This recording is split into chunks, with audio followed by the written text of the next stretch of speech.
Good afternoon. Hope everyone's well. I'm sorry to bring everyone out on a very cold afternoon.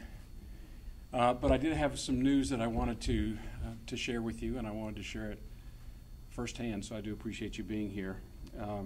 I think all of you would agree that there is no better place to build a career and a life than at this institution, at James Madison University. And as I began my inaugural address in 1999, a year after taking office, I quoted the famous French mime, Marcel Marceau. And I said at the time, his words, "Do not the most moving moments of our lives find us all without words?" And I went on to say that it was fortunate that I relied upon his quote, because it really became necessary for me to use my notes that day, because I was overwhelmed with emotion. And in many respects, I feel the same way today.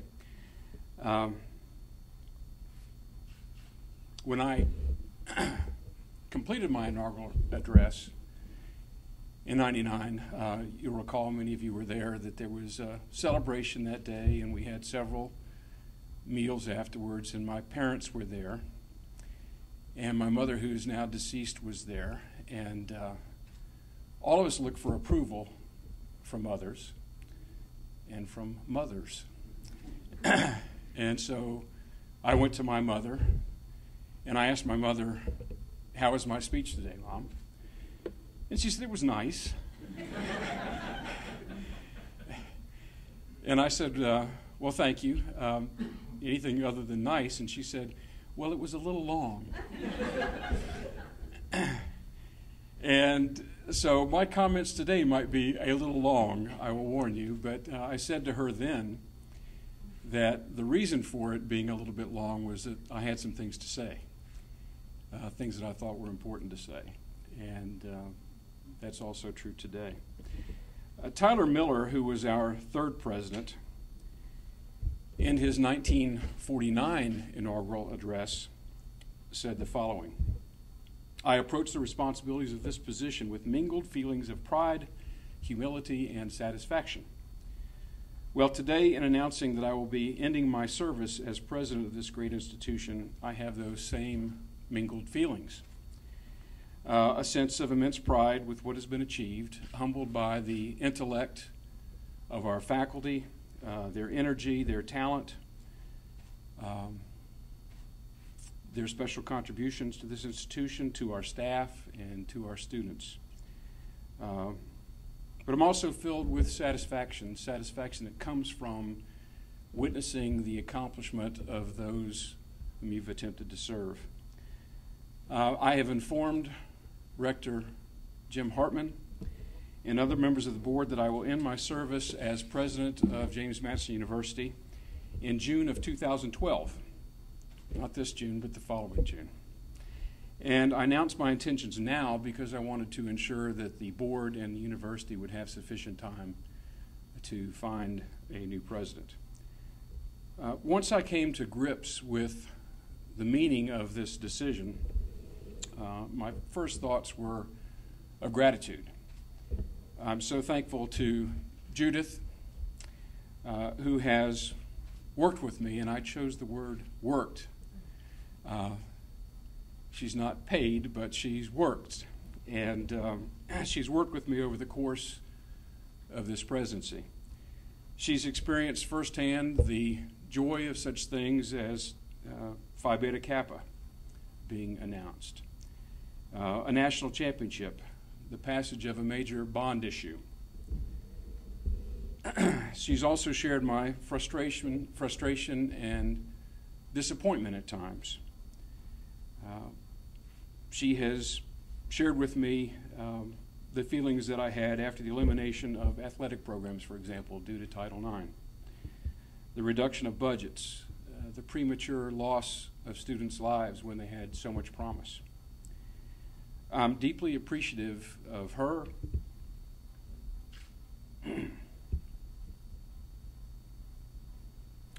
her support and encouragement, and my love for her knows no bounds. Sorry, I can't look at you.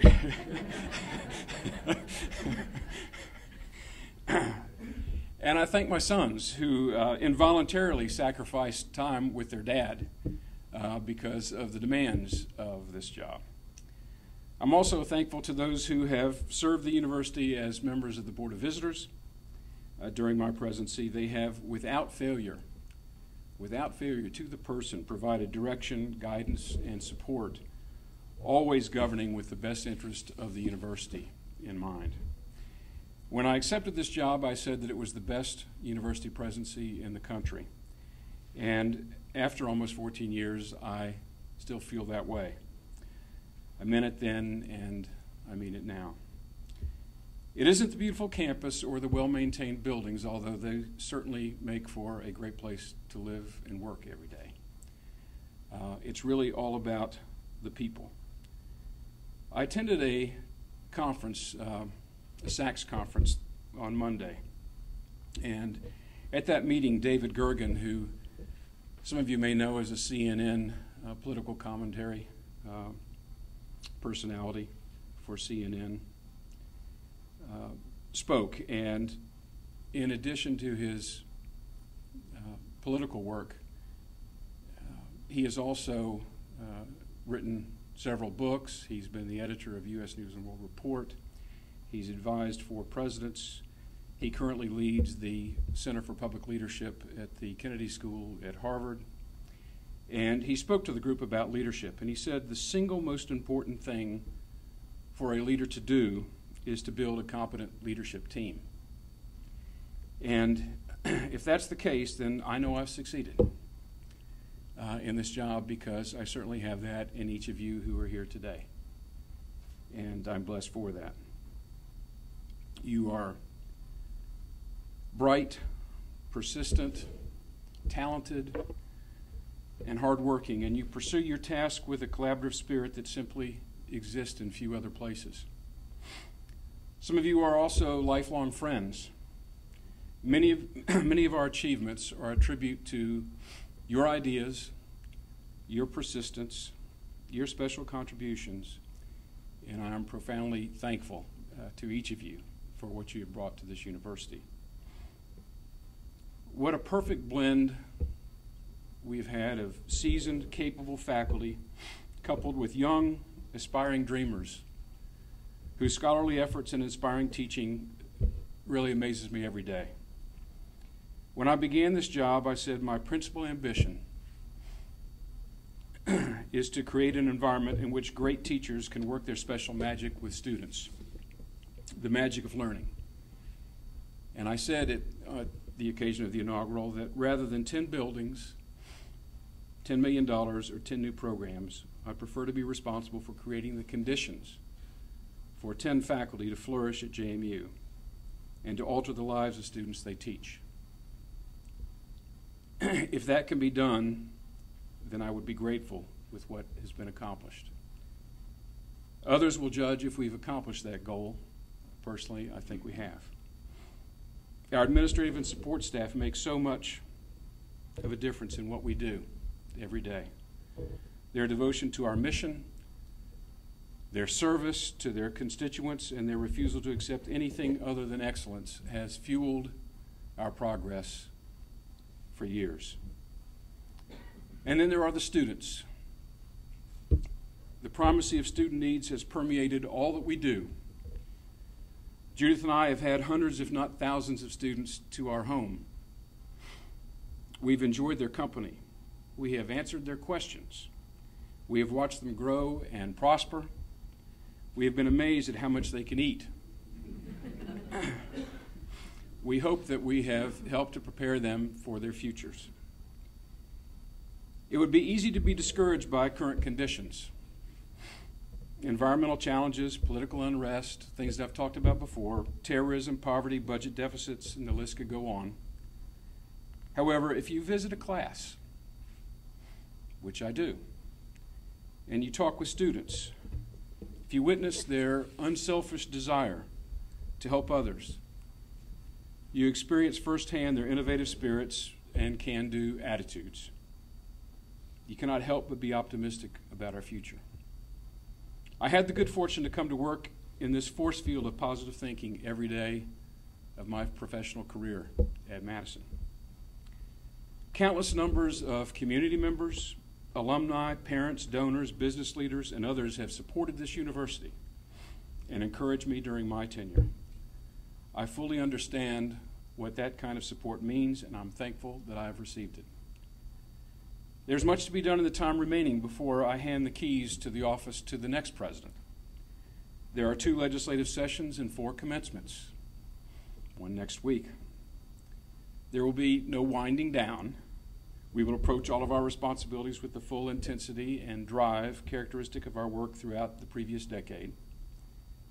Dr. Ronald Carrier, who prepared me for this job, handed me an institution in great shape in 1968, and I plan to turn over an even better one to new leadership in 2012. The opportunity that I've had to lead James Madison University wasn't just an assignment. It was my chance to fulfill a dream. I'm thankful to the selection committee that interviewed me and still somehow managed to recommend my name for as a finalist for that post. I'm grateful to the members of the board who have entrusted this institution to my care, and to the many board members with whom I've worked since. I've been part of JMU for the vast majority of my adult life, and for 1/3 of the university's life. By July 2012, I will have served almost 14 years as president. I love this institution, I love the mission, and the values for which it stands.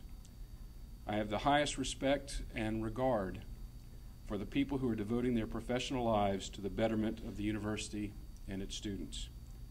I hope that I've inspired and I've challenged, but also supported and nurtured along the way. And I thank all of you for your contributions.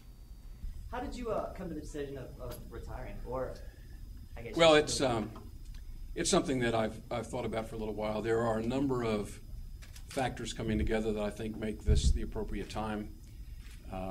One is that, as was mentioned earlier, we completed a successful capital campaign.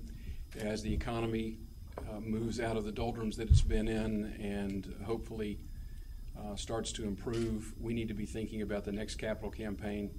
It doesn't make a lot of sense for me to begin that effort and to then have a new president pick up in the middle. This gives an opportunity to a new president to actually begin that initiative. We have our 10-year accreditation process. Really the same thing is true. While much work towards that will be done during my time, this gives the new president an opportunity to have the interaction with the visiting teams for accreditation rather than myself. So I think that makes sense. We really need to develop a new strategic plan for the institution. I'm not talking about the physical master plan now. I'm talking about programmatically, where does the university go in the next 10 to 12 years? And we had really built much of our momentum moving to 2008, which was the centennial year. And while we've had plenty on our plates for the last couple of years, it really is time to develop that new strategic plan. Again, it makes sense for a new president to do that rather than for me to initiate it and then have a new president come in after just a few years. So I think all those things together make some sense. As to the individual timing, the specific timing, why December rather than March or April? I've witnessed some searches that have gone on at other institutions, and it seems to work best when there is some time provided for the new president after he or she is identified to be able to have interaction with the university before they actually begin. And so having an 18-month time frame to do that is really a much more comfortable time frame than if you restrict yourself to just 12 months.